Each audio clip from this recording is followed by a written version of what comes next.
তো টোটাল দেখতে পাচ্ছ আজকে রান্নাটা।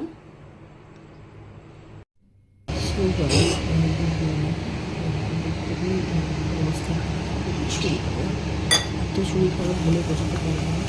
যাই হোক, সবাইকে গুড মর্নিং জানাই। সবাই ভালো আছেন, ফেসবুকে বন্ধুরা এবং ইউটিউবের পরিবার, ইনস্টাগ্রামের পরিবার সবাই নিশ্চয়ই খুব ভালো আছে। আপনাদের আশীর্বাদে আমিও একটু ভালো আছি এখন।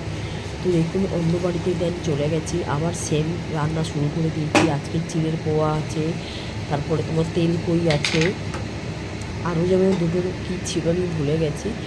চা করে সবাইকে চা দিতে হয় রোজ, আমার পুরো রুটিনটা আমার চালু হয়ে গেছে রোজের মতো।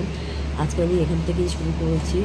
আর যেন কী হয়েছে গাইস আমি সত্যিই ভুলে গেছি, প্রচণ্ড শরীর খারাপ। সেইভাবে সবাইকে সার্ভিস দিচ্ছি। ও চিড়ের পোহা হয়েছে, তারপরে মাসিমার জন্য ভাতের সাথে ডিম সিদ্ধ, আলু সিদ্ধ, যেমন আমি বলছি রেডি করে দিই সেরকমই।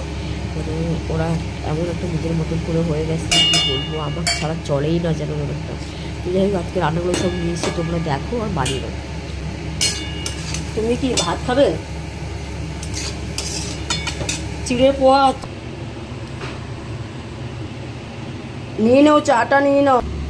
এটা হচ্ছে তেল কই হবে। আমি আগে থেকে ভয়েস দিতে পারিনি, আমার গলার অবস্থা খুবই খারাপ। তেল কইতে হবে, তেল কইতে নুন হলুদ, এটা কই মাছ আছে। এদিকে তেল গরম হচ্ছে, ভাত হয়ে গেছে। এটা হচ্ছে চিড়ের পোহা।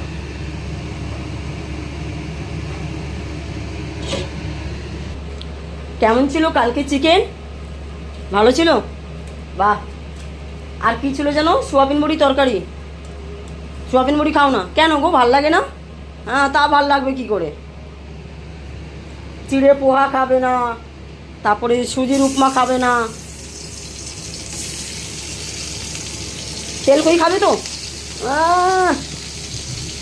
তো দেখো, মাছ ভাজাটা কমপ্লিট হয়ে গেছে। আমি এই তেলেই বানাবো, কেন কম কই মাছ আছে, শুধু মাসিমা খাবে। দাদা খায় না তো তেল কই, মেসোমশাই খায়, শুধু তুমি খাবে, মানে শুধু মাসিমার জন্য বানাতে হচ্ছে। যাই হোক, তো এখানে আমি ফোড়নটা কী দিচ্ছি সেটা আমি দেখিয়ে দিচ্ছি। গোটা গরম মশলা, শুকনো লঙ্কা, তেজপাতা আর গোটা জিরে।